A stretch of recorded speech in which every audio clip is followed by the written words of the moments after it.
l'anno e non mi ricordo, obiettivamente non mi ricordo, questo forse vi fa capire quanti anni sono passati e quanti anni possa avere anche, insomma. Settimana prossima, anzi fra due, sono già 54, che non sono tantissimi, anche perché me ne sento 18, 19, non fisicamente perché ho tutti i miei acciacchi, ma mentalmente anche meno di 18. Però ecco, per farvi capire quanto tempo è passato, ecco, correva l'anno. Ah, dimenticavo, benvenuti sul canale, benvenuti in questo contenuto. Come vedete, il tempo avanza e divento pure maleducato, anziché migliorare, peggioro. Detto questo, che non è così interessante, vi stavo dicendo, correva l'anno e non mi ricordo, ed ero chiuso nella mia stanzetta, ancora abitavo con i miei genitori. A fianco al mio letto c'era un pianoforte molto simile a questo qui, forse anche un po' più datato ovviamente, e mi ricordo che in quel periodo avevo appena finito di scrivere un brano intitolato Arriverà la banda, che è un brano dedicato tra l'altro al patrono della mia città, Milano, Sant'Ambrogio. E mi ricordo insomma che mia mamma mi disse: guarda, è bellissima, perché non la mandi in un concorso? Che poi tra l'altro l'ascoltai, lo vinsi pure sto concorso, e il concorso si chiama Milano Canta, si chiamava Milano Canta. E vabbè, però poi sempre mamma mi disse: guarda, va benissimo quello che scrivi, però mi sembra un pochino malinconico. Tra l'altro, ecco, la cosa è perdurata perché tuttora insomma lo sono. E perché non scrivi una canzone un po' buffa che insomma strizzi l'occhio anche alle persone meno attente sui testi un po' impegnati che scrivi, eccetera, eccetera. Io lì per lì non seppi cosa poter scrivere e sinceramente dubitai sul fatto che fosse una buona idea. Sta di fatto che poi, come sempre, mamma la si ascolta prima o poi, no?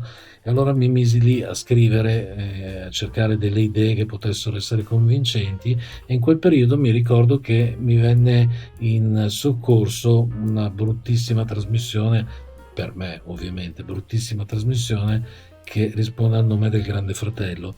Io non la guardavo assolutamente, però la guardava un po' mia mamma, un po' mia sorella, eccetera.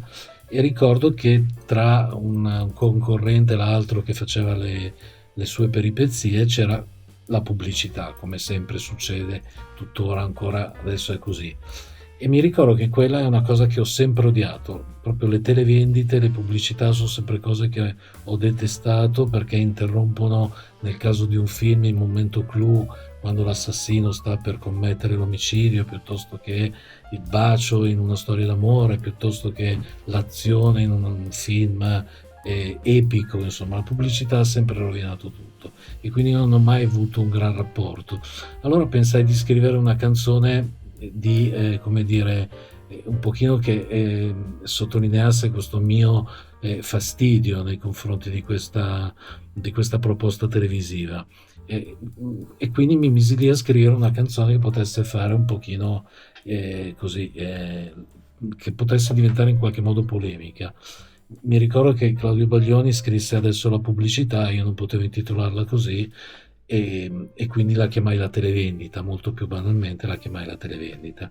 Ecco, quella canzone eh, la cantai molto poco, insomma la cantai appena la scrissi nei primi spettacolini davanti a poche persone che venivano ad assistere ai miei concerti, e addirittura mamma disse: mandala a Gianni Morandi, e dicevo sì, proprio Morandi, che ha cantato l'amore come pochi altri l'hanno fatto, figurati se ascolta una canzone del genere. Tra l'altro insomma, io, chi mi ascolta e chi mi conosce sa che non sono affatto volgare nelle mie canzoni, però lì snocciolai una serie di parolacce che poi non scrissi più. Forse era perché volevo sottolineare questo mio dissenso nei confronti delle televendite.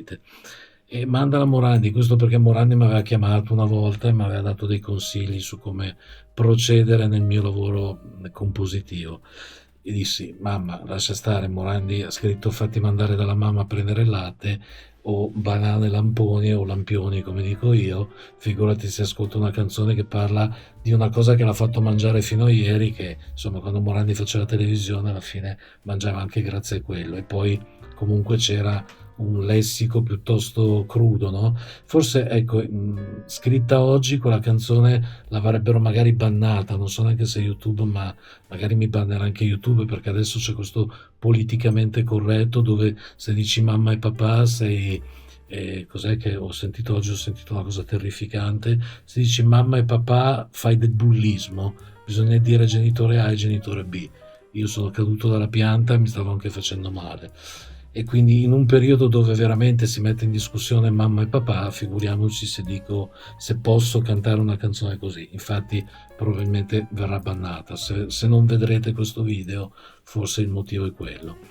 Vabbè, sta di fatto che questo per raccontarvi questa vicenda, perché io alla fine sono un cantautore allegro malinconico. Tra parentesi, ecco, ricordo una serata che feci a Como all'interno di un atelier meraviglioso di una mia amica che si chiama Marcella, dove lei espose tutte le sue opere sia su tela sia su stoffa, insomma lei era un artista formidabile, e mi invitò in questo atelier proprio nel centro città di Como e mi fece suonare, mi fece cantare.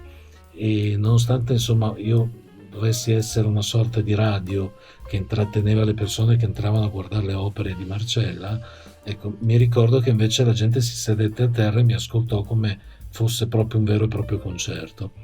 E una signora sui 70 anni mi si avvicinò a fine spettacolo, stavo smontando cavi, cavetti, pianoforte e casse, mi si avvicinò e mi comprò 5 dischi. La cosa non mi è mai più successa in vita mia, ma nemmeno mia sorella me li ha comprati 5 dischi.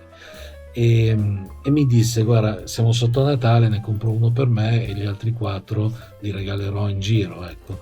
Io rimasi esterrefatto, anche perché da buon pirla quale sono, gli feci anche lo sconto, dico: una volta tanto che posso guadagnare qualcosa me li faccio pagare meno, ma d'altronde a me i soldi bruciano nelle mani, non riesco a essere un affarista. E vabbè, a parte questo discorso venale, ricordo che mi si avvicinò e mi disse: guardi, dandomi del lei, quindi mantenendo una certa distanza, mi disse: guardi, secondo me lei è un cantautore allegro malinconico. Ebbene, che lo crediate o meno, quella donna mi centrò in pieno, ma neanche i parenti più stretti o gli amici più amici mi centrarono in questo modo. Quella signora neanche mi conosceva e aveva già capito tutto.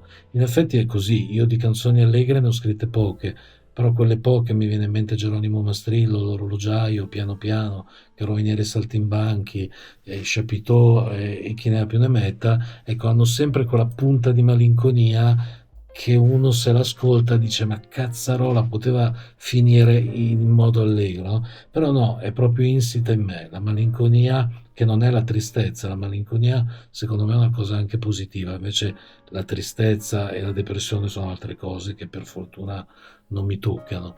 Però la malinconia io reputo essere una buona compagna di scrittura, una buona compagna di riflessione, una buona compagna di lettura. Per me la malinconia aiuta a essere artisti, anche se io artista non mi sono mai definito. Comunque, detto questo, quella signora mi centrò in pieno, proprio in pieno, e non capitò mai più che una persona mi centrò subito. E niente, tutto qua. Volevo raccontare questa vicenda e quindi fare anche un video allegro, come insomma allegro, curioso, mettiamolo giù come si vuole, che possa essere un po' diverso dagli ultimi che ho registrato e che registrerò, perché di base, ve l'ho detto, sono malinconico. Detto questo, solite raccomandazioni: like, iscrivetevi al canale, condividete il video e aiutatemi. Non fate come oggi che avevo 514 iscritti e come per incanto mi sono girato per bere un bicchiere d'acqua, erano 510. Dico: cos'è successo? Ho mandato a cagare qualcuno? Ciao. 1, 2, 3, la televendita non ha più etica, ti si confonde in mezzo ad una scena epica, è come un botto, sarà la sete, è una qualsiasi frase fatta in bocca a un prete. La televendita non è romantica, è come un rutto, una scoreggia dentro un cinema, non è attendibile, sempre ti frega. Hanno venduto a buon Pinocchio 2 tasselli d'una sega, ma un giorno questa mia televisione cambierà e il vecchio prima o poi ritornerà. ragazze che ballan col seno, politici con il tutù, ragazzi rinchiusi in un bunker per essere qualcosa di più, che tutto abbia inizio ma a patto che prima cominci lo spot in TV. La televendita è nevrastenica, pensa di farti solo e sempre la morale.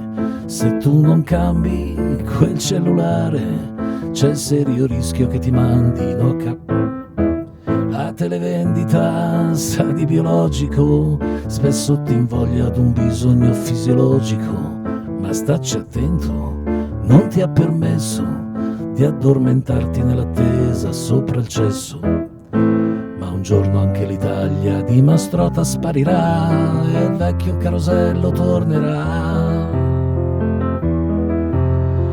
Ragazze che ballan col seno, politici con il tutù, ragazzi rinchiusi in un bunker per essere qualcosa di più, che tutto abbia inizio ma a patto che prima cominci lo spot in TV.